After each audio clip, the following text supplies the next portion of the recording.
Time check, it's 10:43 PM. Ayan. So, ayan.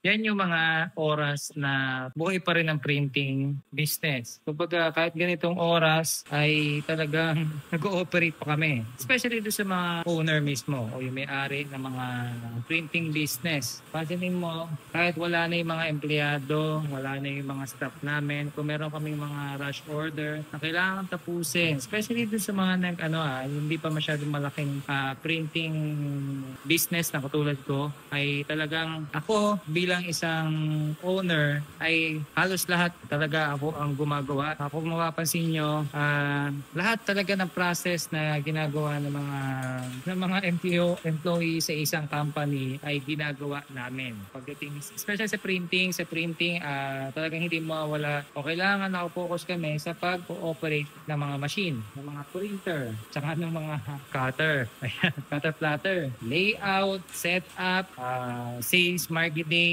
at marami pang iba. Yun yung mga usually na ginagawa namin as a business owner na kailangan na pag dumating yung araw na hindi na talaga natin kakayanin, ay hindi yun yung dahilan para sumuko dahil hindi natin kaya. No. May paraan tayo dyan para gumaan yung pakiramdam natin na hindi tayo lahat yung mismong gagawa ng mga ginagawa natin ngayon. Pero syempre sa umpisa naman talaga ay tayo mismo yung gagawa ng mga dapat gagawin ng mga soon nating mga empleyado na mga i-hire natin. Yan. Wait lang. May nag-reject. May paper dyan. Ayusin ko lang. O, diba? Katulad yan. Sa may mga dumarating na mga error or mga maintenance. Diba? Tayo rin ang nagawa. Diba? Pero kailangan natin talaga maranasan lahat yan. Kailangan tinatawan lang natin yan kasi para sa atin, kapag nasanay na tayo, ay basic na lang sa atin yan. Ngayon, lahat ng mga nangyayari sa ating mga negosyo, sa ating mga printing business, ay kailangan nating ma-resolve lahat. Ngayon, lahat ng yon ipa-file natin, isusulat natin yung mga dapat,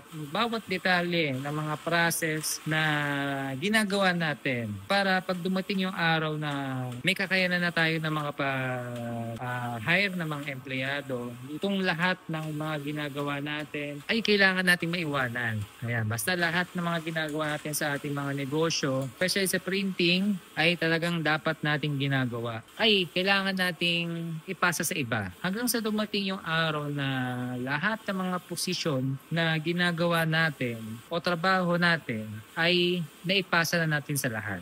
Ayan. Isa yun sa kailangan nating mapagdaanan or kailangan nating mangarap ng ganun. Kailangan yung ating negosyo na printing services ay maiwanan natin balang araw. Hanggang sa dumating yung araw na more on guidance lang tayo or kapag mayroong mga problema, doon lang tayo sa support. Ayan, so hanggang sa dumating yung araw na talaga na wala, hindi na tayo nila kailangan. Kasi bilang mga owner ay marami pa tayong dapat kailangan paghandaan. Kailangan tayo na yung nag-i-innovate o na yung mga dapat nating i-improve sa ating mga negosyo. Yun lang tayo lang pala. Yan. Tayo lang pala yung makaka-resolve ng mga yon.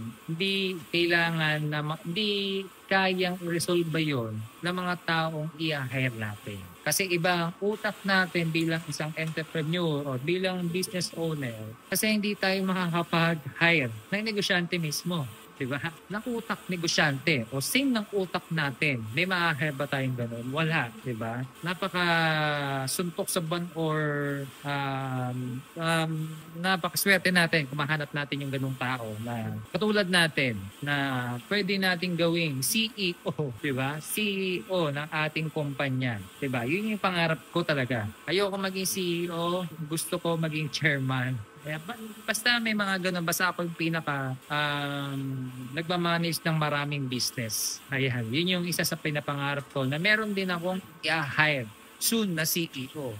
Diba? Kasi alam ko yun yung kung hindi ako nagkakamali. Pero yun yung pangarap ko talaga. Kailangan magkaroon ako ng maraming multiple business para makapagbigay din ng mga makapagbigay o makatulong rin na sa mga gustong magtrabaho, 'di ba? Especially tayo lang naman talaga may kakayanan na makapagbigay ng mga trabaho sa kapwa nating Pilipino o sa mga taong nangangailangan ng tulong natin. Kasi hindi lahat ng utak natin o hindi lahat ay pwedeng maging negosyante o may kakayanan ng ganitong katapang na nagbibigay ng trabaho.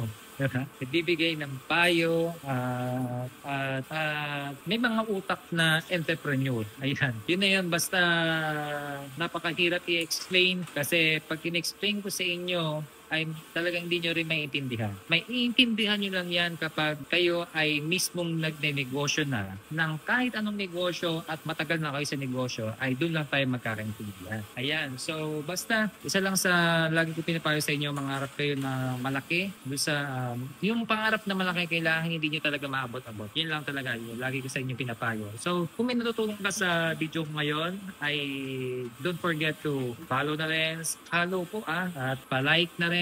At comment na lang sa baba kung ano nga ba yung mga pangarap mo. Ayan, ano ba yung malaking pangarap mo sa inyong mga negosyo, especially sa mga printing business owner. Ayan, so at yun nga pala, ako nga pala si Marqueo Mesa, isa akong entrepreneur at merong may-ari ng printing business owner na nagbibigay ng mga payo at mga nag-share ng mga experience sa aking mga negosyong printing business na nangangarap din ng malaki. Na katulad mo na sana balang araw ay maiwanan natin to. Alright? So, yun lang at maraming salamat. Ingat and God bless po.